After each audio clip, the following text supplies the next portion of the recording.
پس از فرهاد، مهرداد اول با لقب ارشک ششم به سلطنت رسید. مردی خردمند، سیاستمدار و جنگاوری بی‌پروا که پارت را از یک قدرت محلی به یک امپراتور بزرگ بدل کرد. وقت آن است که مرزهای از دست رفته را پس بگیریم. پادشاه فرمان بده! مهرداد نخست به باختر حمله کرد و 2 ایالت آن، یعنی توران و آسپیانوس را تصرف نمود. سرزمین‌های میان 2 رود جیهون و سیهون. سپس آماده نبرد با سلوکیان شد تا آنچه از سرزمین ماد باقی مانده بود دوباره به ایران بازگرداند. مهرداد در سال 155 پیش از میلاد به سرزمین ماد که هنوز در اختیار سلوکیان بود حمله کرد.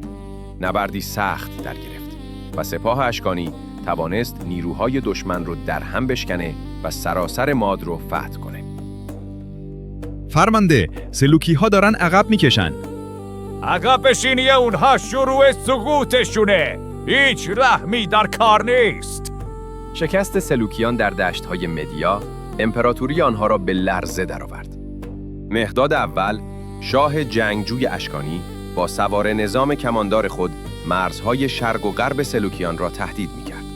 هیرکانیا با دشت‌های مه‌آلود و کوه‌های سرسبز پایگاه او بود، اما قبایل ماردی در شرق ناآرامی به پا کرده بودند. قبایل ماردی دوباره شورش کردند. برگردیم؟ هیرکانیا قلب امپراتوری اشکانیان بود. مهرداد تصمیم گرفت اول ناآرامی‌ها رو سرکوب کنه و بعد به سمت غرب بره. مهرداد با تاکتیک‌های چیریکی قبایل هیرکانیا را آرام کرد و سپاهش را در دشت‌های حاصلخیز منظم نمود. سپس به جنوب تاخت. ایلام با جلگه‌های گرم و پارس، سرزمین قدیمی هخامنشیان، به قلمرو اشکانیان پیوستند.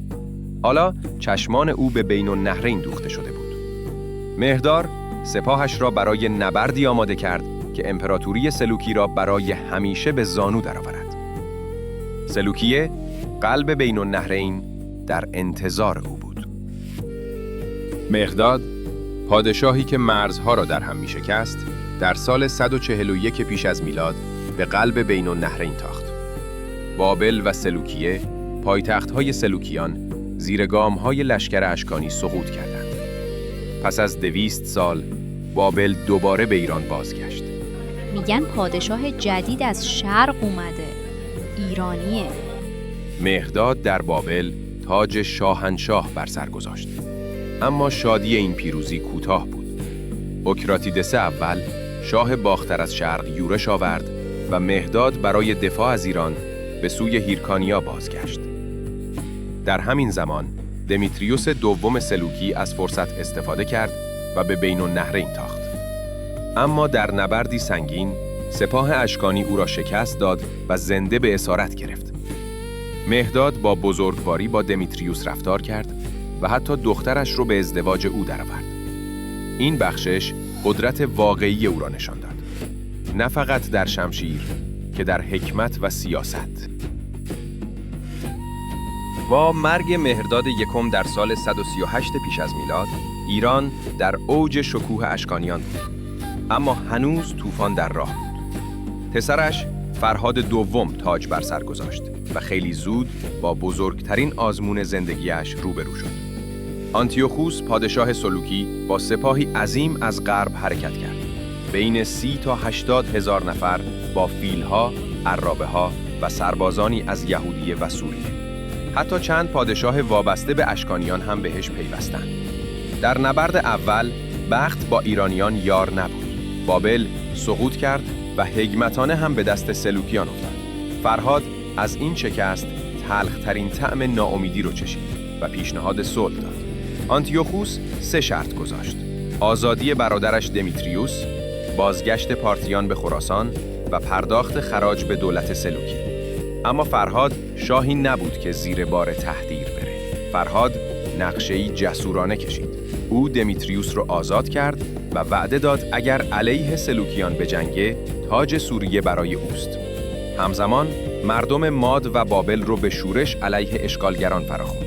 وقتی آنتیوخوس سرگرم خاموش کردن شورش‌ها بود، فرهاد با سپاهی نیرومند از شرق برگشت، آماده برای نبردی که سرنوشت ایران رو رقم میزد. وقتی آنتیوخوس درگیر مهار ناآرامی‌های ماد بود، سربازانش خسته و پراکنده شده بودند.